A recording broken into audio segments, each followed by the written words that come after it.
Elle's got a question for you. Do you go in dry or do you lube up first? Because when you first started to use the packet, you probably used social lubrication of alcohol.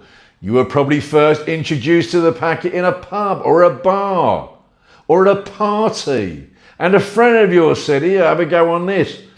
And you did a line after you'd been drinking alcohol. You'd already lubricated socially. And therefore you associated alcohol and the environment of the pub, the bar, the parties with using. And for a long, long time, alcohol was your gateway. But eventually, for many, many people, the lubrication dissipates and they end up going in dry, a dry sniffer. Because the more frequently you use and the earlier in the day you begin to use, the less likely that you are to use alcohol with it.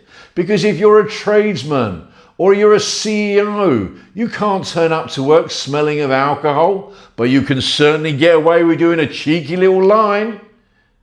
And it becomes more and more woven into the very fabric, more triggers.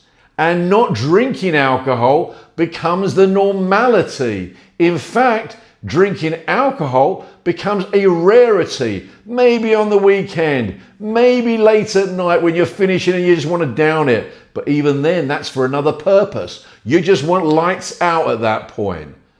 Other than that, dry sniffing happens when social alcohol lubrication disappears.